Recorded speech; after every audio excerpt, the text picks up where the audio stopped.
You're listening to The Taylor Marshall Show, episode 95. I'm a new dad. We just had baby number 8, Margaret Grace Carol Marshall. I'll talk about her and the joys of being the father of a large family.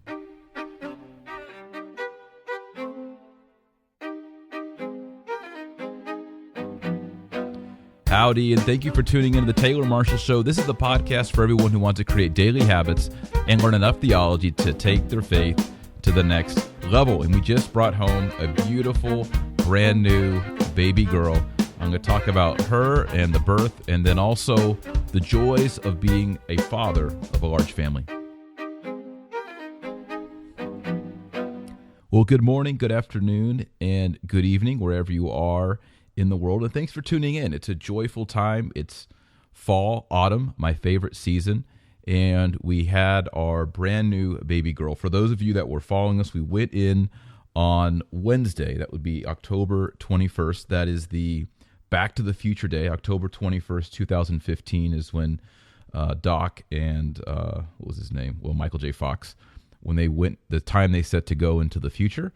And everyone was excited on TV and Facebook about the Back to the Future Day. So we thought, we'll have this baby girl on the Back to the Future Day. We can name her McFly or DeLorean or something Back to the Future. Just kidding. We weren't going to do that. And the labor went forever. I was posting updates on Facebook and Twitter, and hundreds, maybe even thousands of you were praying and sending us responses, and it was extremely encouraging. Joy was tired. She was laboring. I was tired. We were frustrated. We were worried. It went 24 hours. The water had been broken, I think about 20 hours, which is too long. So the doctor just made the decision. He said, we're going to have to do a C-section. This is our 8th child.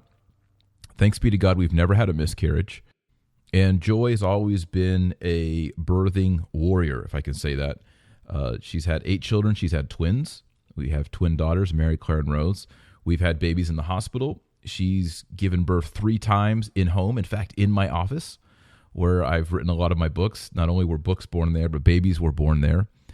And finally, we've had the cesarean. And, of course, the recovery is much more difficult with the cesarean. And she's doing really well and getting stronger. She spent extra days at the hospital to catch up. We thought that was a good idea because with all the kids at home, especially we have a 2-year-old and a 4-year-old, they'd want to sit on her lap, bump into her, ask her to pick things up. The temptations to do work would just be too high. So we decided it would be most prudent to just keep her in the hospital and let her heal up as much as she can. And she did come home on Sunday, and the kids were thrilled to see her and to see the baby. We named her Margaret Grace Carol Marshall, and Margaret comes from my grandmother's mother, who actually died in childbirth. And also Margaret comes from the Latin margarita, so our Latin word of the week is margarita. And margarita, no, is not just a frozen alcoholic drink that we all love to enjoy down here in Texas. Margarita means pearl in Latin. Margarita means pearl. So this little baby reminds us that Christ in his kingdom is the pearl of great price, and we should sell everything, give up everything in this life in order to receive Jesus and to receive his kingdom. We named her Grace just because we like the name Grace.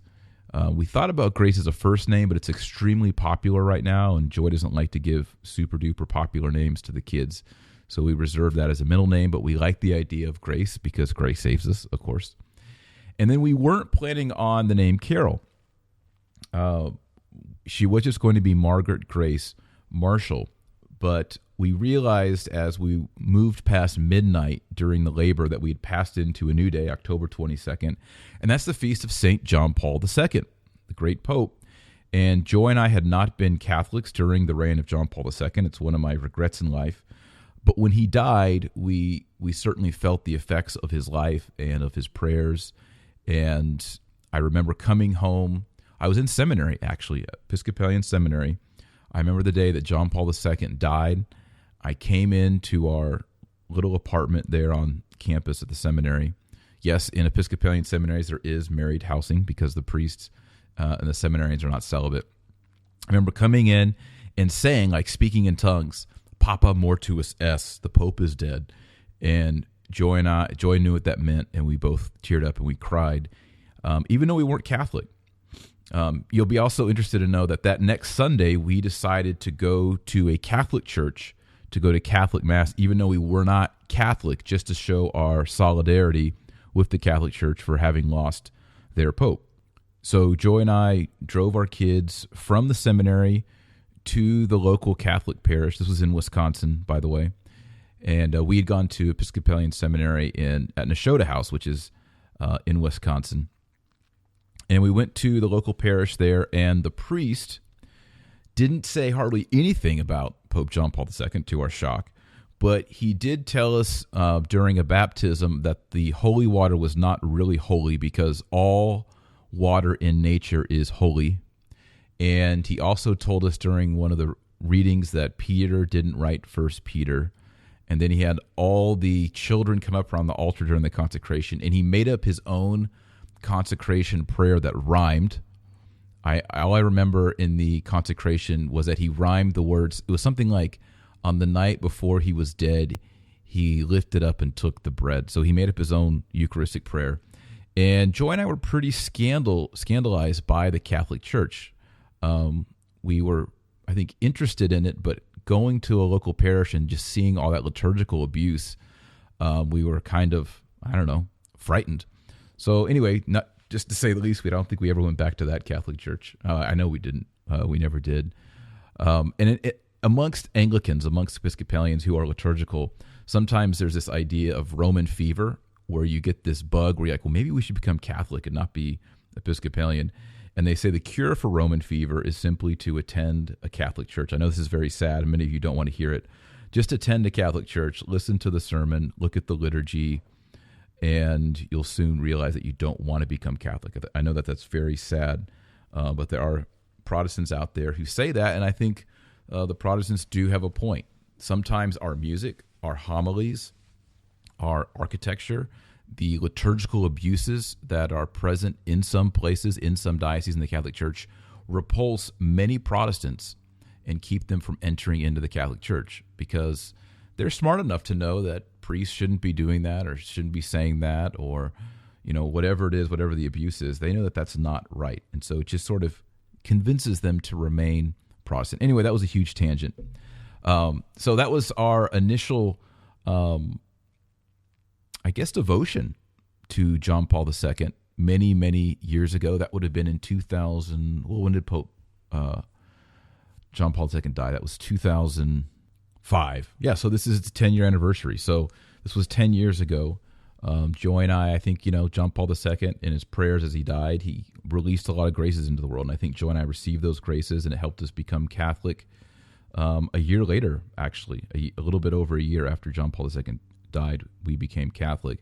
And here we are 10 years later naming a child after her. So we added the name Carol to the name because John Paul II's baptismal name is Carol Wojtyła.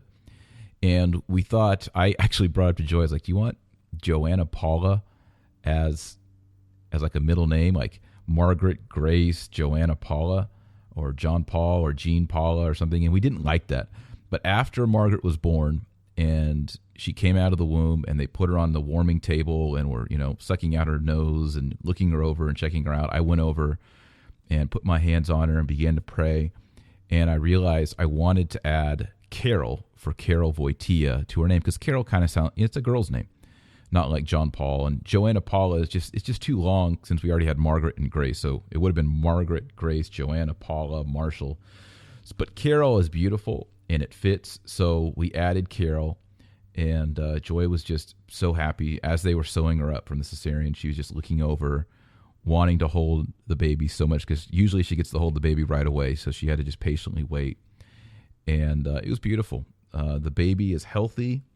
She was 8 pounds, 7 ounces with a gigantic head. I can't remember the measurement, but the doctor was impressed by how big her head was. And he said that's probably why she couldn't be delivered. Her head was just too big and couldn't get out of the birth canal. So, and he said that probably in the older days, Joy and the baby would have died. They probably wouldn't have been delivered. After that much time, infection would have started to take hold in one or both of them, and that would have been the end. So thank God for modern medicine. Thank God that I still have my lovely wife, Joy, and I have this beautiful baby, Margaret. She's home. She's nursing like a champ. She's filling her diapers, which is always a good thing. Maybe not to change them, but it means the baby's healthy. And she's sleeping really well. I've only heard her cry maybe 6 or 7 times. She's a really good baby. As I told a friend of mine this morning, I think God makes having the babies easier and easier, and it's his way of tricking you into having more babies. Just kidding, not really tricking, but you know what I mean. So yeah, we're very happy. This is a great season in our life.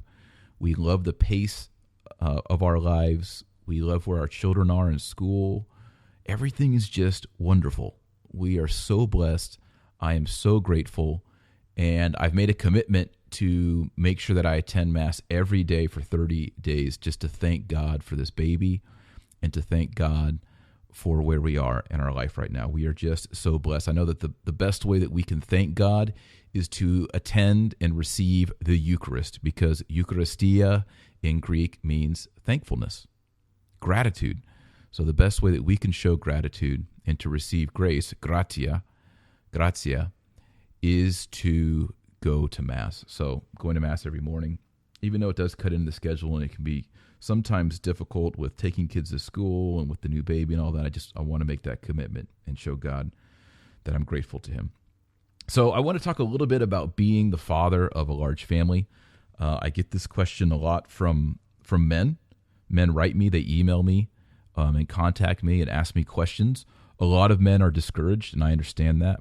A lot of moms are discouraged, and you don't have to have multiples, 3, 4, 5, 6, 7, 8, 9, 10, 11, 12 to be discouraged. You can have 1 or 2 babies and be discouraged. I remember, the difficulties of bringing home our first child and the stresses and the lack of sleep and the stresses that causes in your marriage and the financial stresses that having a baby causes, the stresses at your work because you're tired or your thoughts are elsewhere.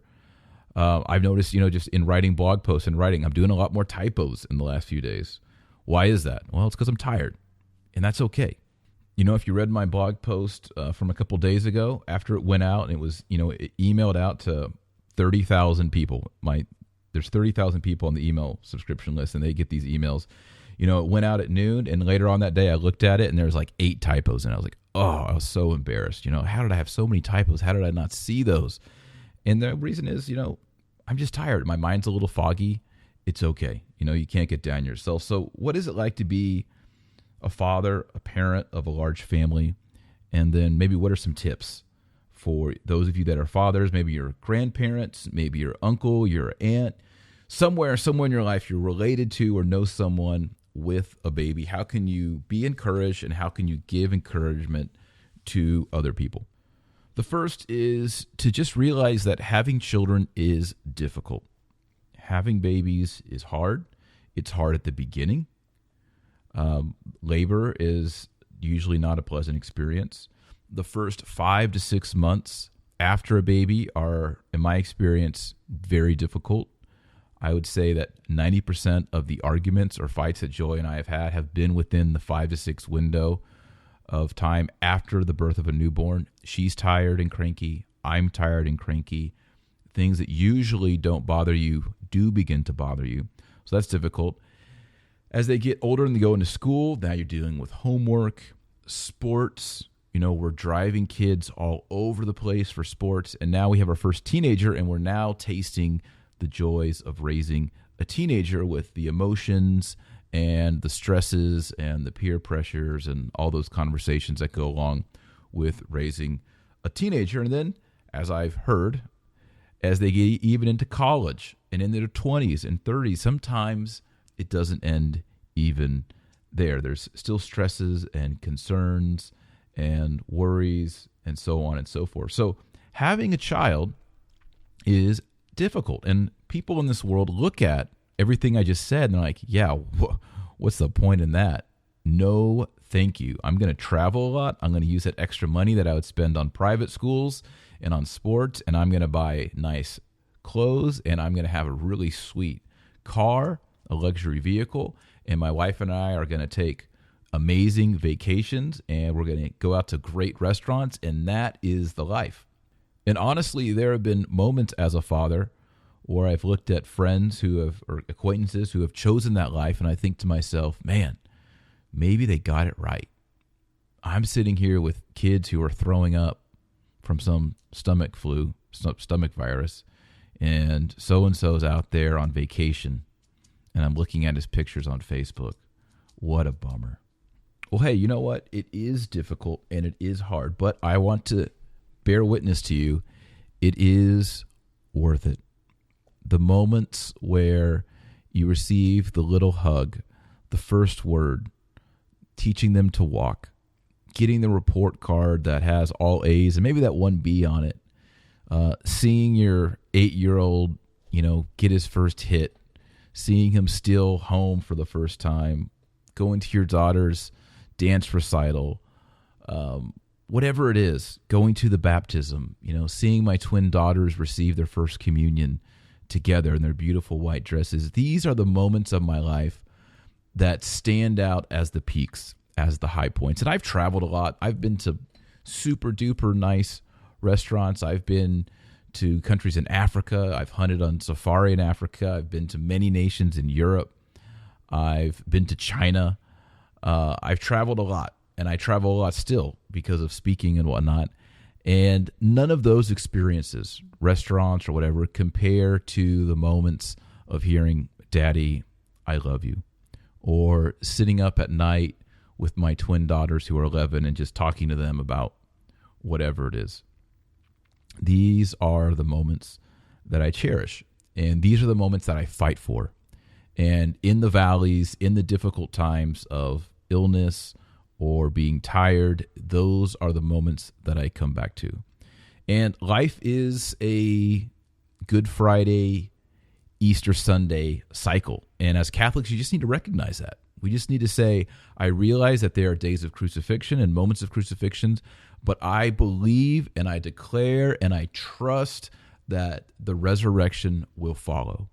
Goodness will come. I've been knocked up, but I'm going to be lifted up to something higher.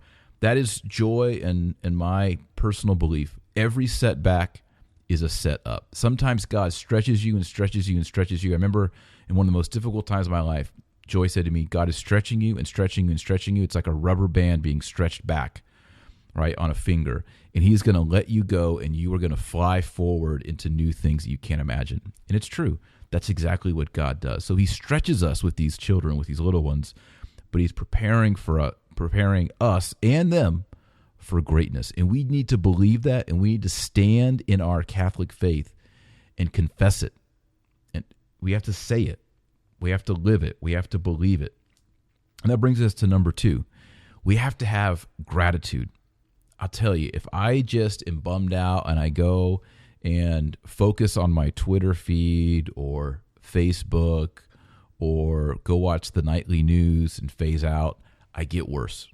I get more discouraged.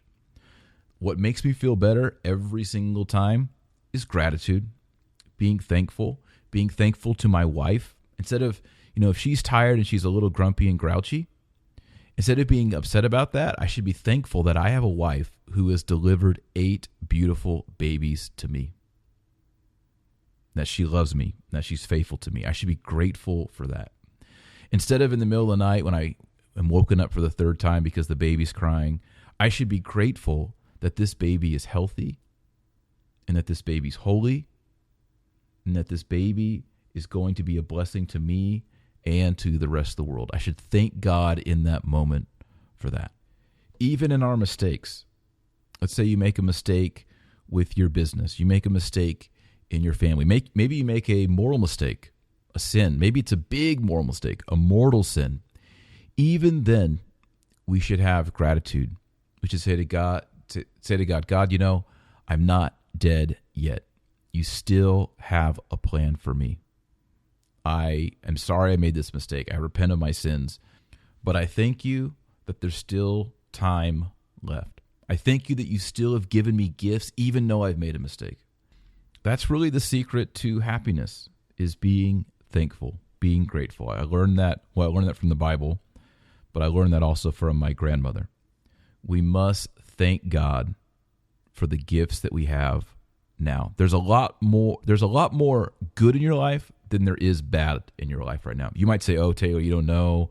I'm in the middle of a divorce. I'm in the middle of a bankruptcy. I'm in the middle of a tax audit. I'm in the middle of a horrible disease that I might die from. I have a family member who's in a horrible disease. You don't know. My life is bad." I don't think so. I really don't think so. I think God has given you goodness, and He's given you grace, and He's given you gifts.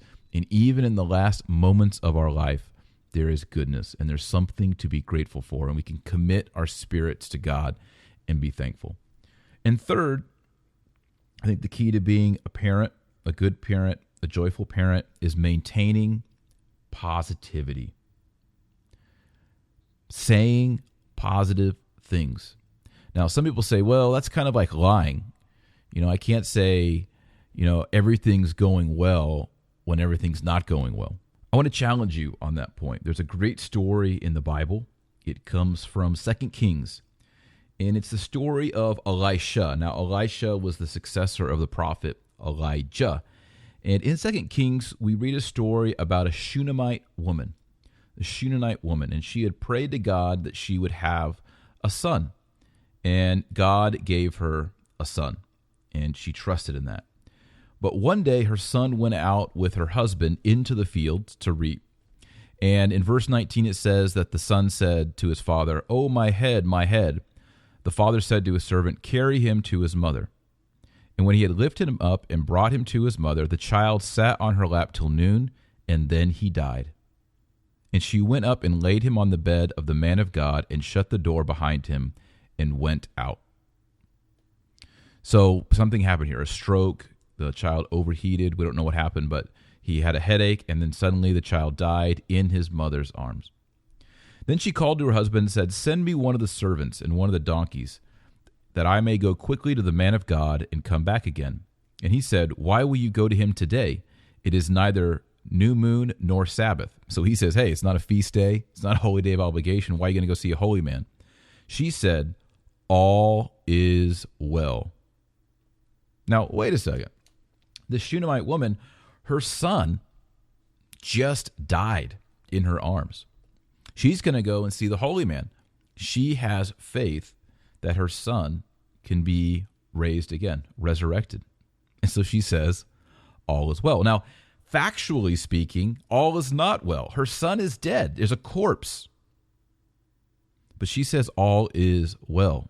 She makes a statement not about the historical facts in the past hours or day.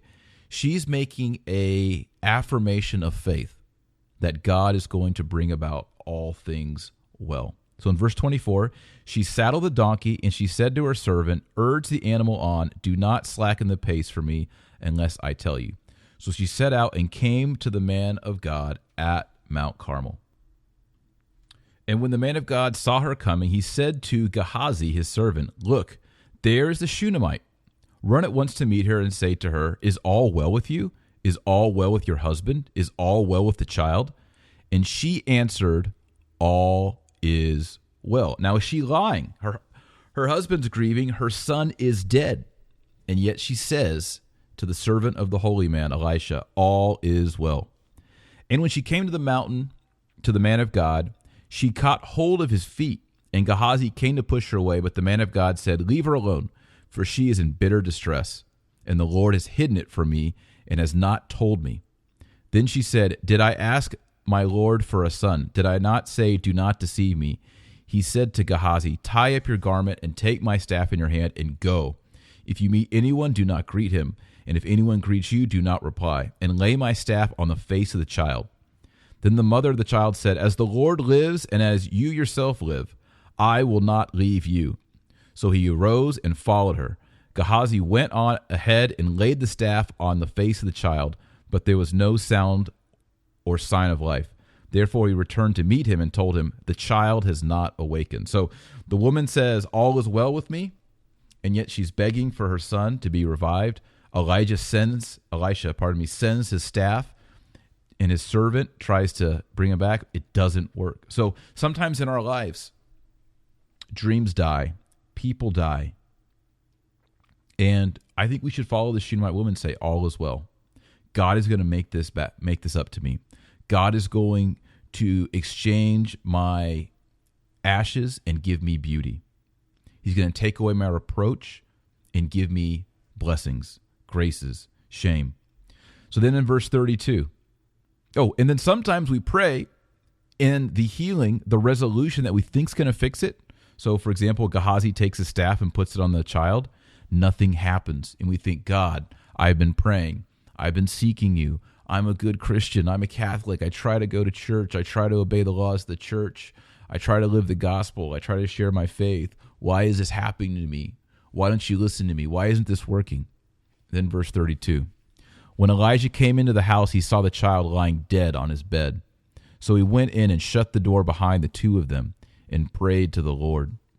Then he went up and lay on top of the child, putting his mouth on his mouth, and his eyes on his eyes, and his hands on his hands.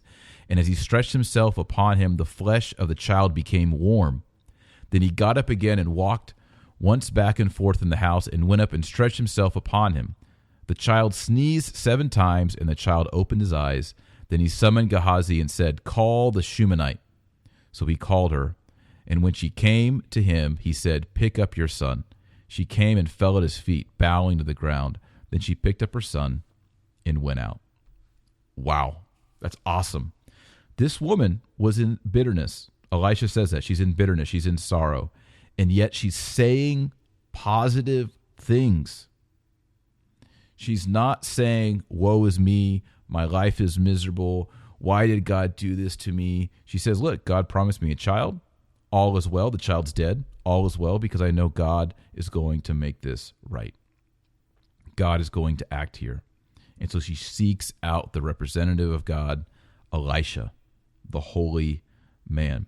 So we need to speak positive things. We as Christians need to say, all is well. Do we really believe that Jesus Christ is the King of Kings and the Lord of Lords, and he's in heaven, and he's moving all things towards our well-being? Do we really believe that? If we do, we can say with this woman, all is well. Another verse that I think is important, it says in Joel chapter 3, verse 10, "Let the weak say I am strong." Even more accurately, let the weak say I am a warrior. Is the weak person lying? No. God is saying, I want you to take on my identity for yourself. Yes, you are weak. You are not powerful. But with me, you are strong. And so we can say, right now in my marriage, it's not awesome. But in Christ, I say I have a wonderful marriage because I know God has specially created graces, privileges for myself and for my spouse that no one else will ever receive, so that we can enjoy our relationship. We can enjoy this sacrament of matrimony. You may have a child who is astray. They don't go to church. They're in serious sin, whatever it might be. And you can say, that child is a baptized son or daughter of God, and I give them to you once again, Jesus Christ. Your mark is on that child.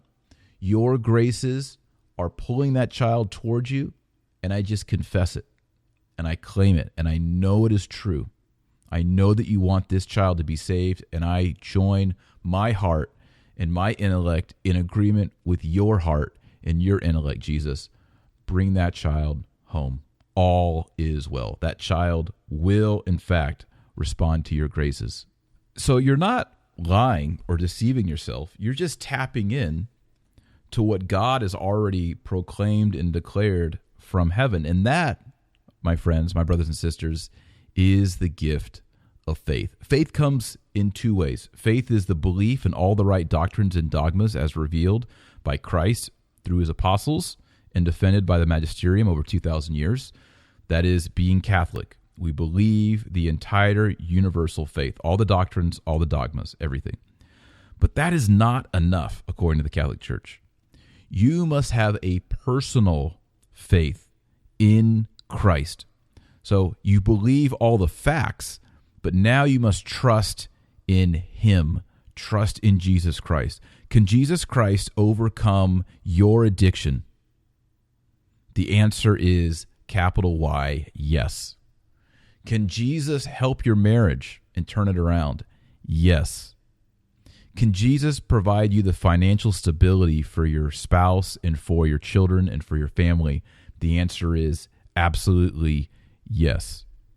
Can Jesus turn around your financial situation in your business?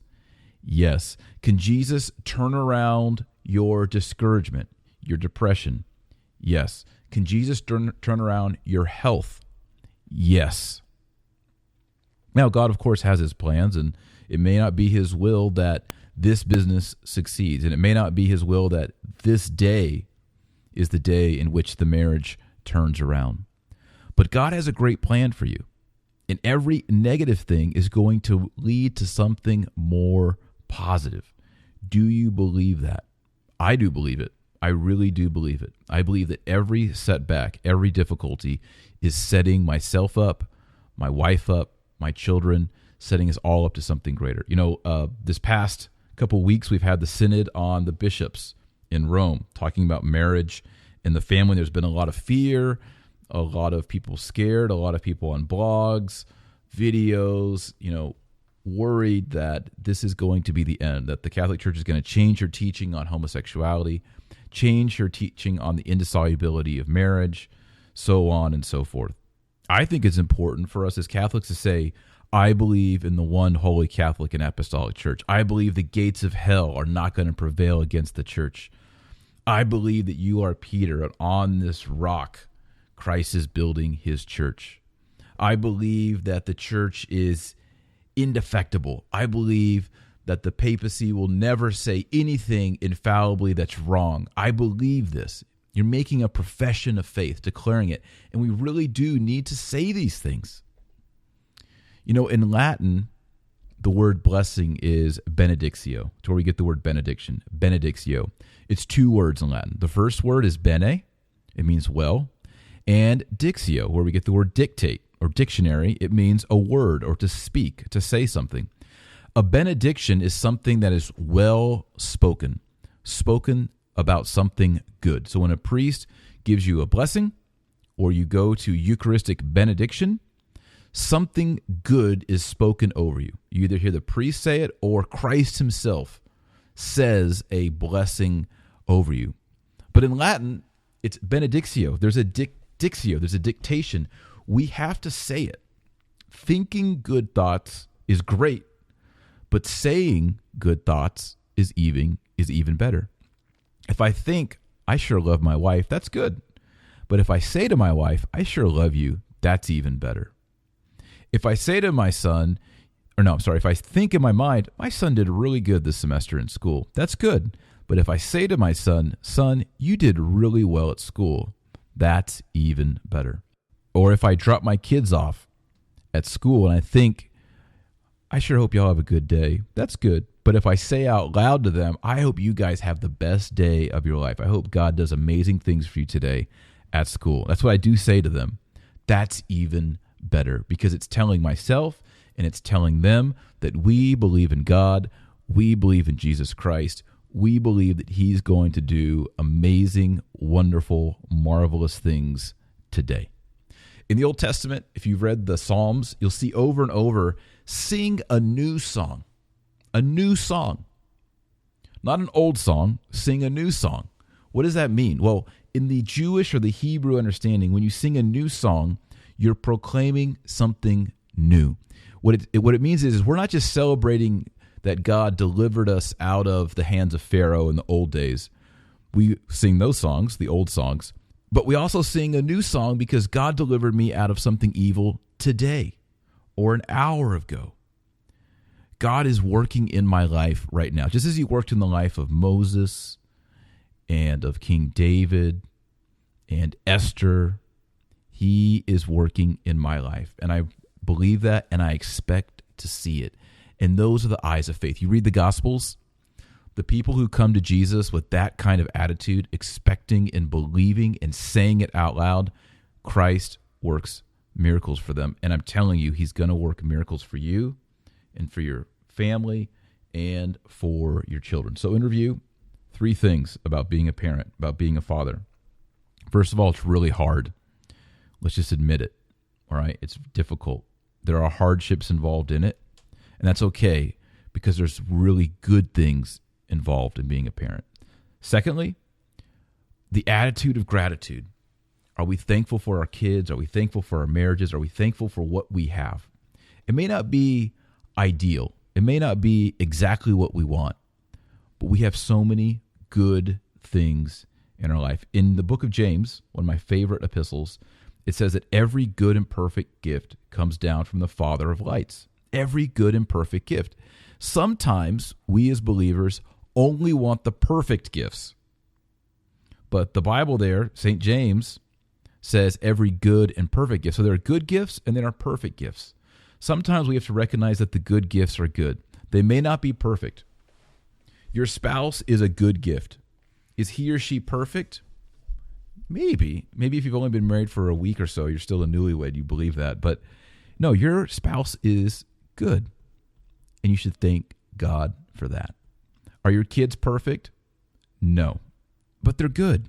They're a good gift. Every good and perfect gift comes from the Father of lights. Jesus Christ is a perfect gift. The Eucharist is a perfect gift. Baptism, perfect gift. Some of the other gifts we get are good. They're not perfect. Let's be grateful for that. And then third, positivity. Let the weak say, I am strong.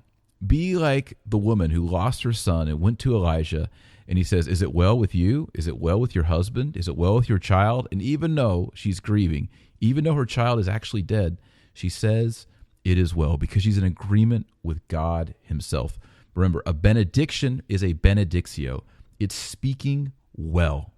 It's saying it is well. That is what a benediction is. We Catholics believe in blessings. We believe in benediction. So bless your children. Put your hands on their head. Speak good things over them. Say you are talented. God has given you gifts. You're going to be a leader when you grow up. You're going to change planet Earth. You are going to be a blessing to the church.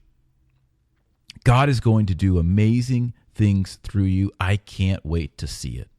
Those are the kind of things we should say over our children, over our spouses, even to people we meet. Be a person who speaks blessings. Well, thanks for listening. I know this show was a little bit different than normal ones, but I just want to share some personal things and share with you that Joy's doing well and that baby Margaret's doing well and that the 7 older siblings are all doing well. It is well. It is truly well. And I hope you're encouraged to fight the good fight, to realize that being a parent is hard, but also to be grateful and to be positive, to say benedictions and to say it is well. So until next time, remember that our Lord Jesus Christ said that you are the light of the world and the salt of the earth. Hold on, I'm just going to pause there.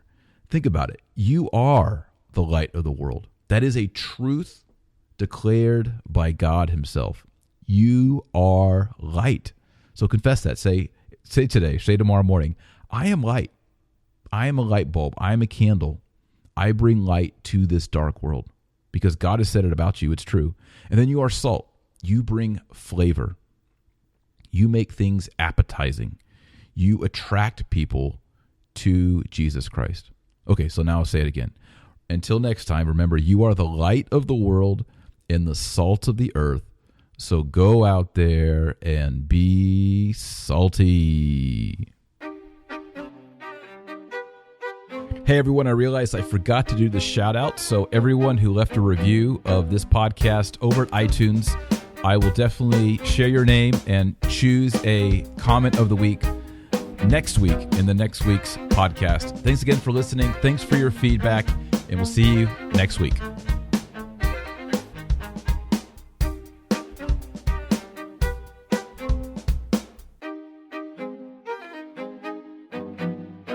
This podcast was brought to you by the New St. Thomas Institute. Discover online Catholic classes and earn your certificate in Catholic theology at the New St. Thomas Institute. To register for online Catholic classes, please visit newstthomas.com. That's newstthomas.com.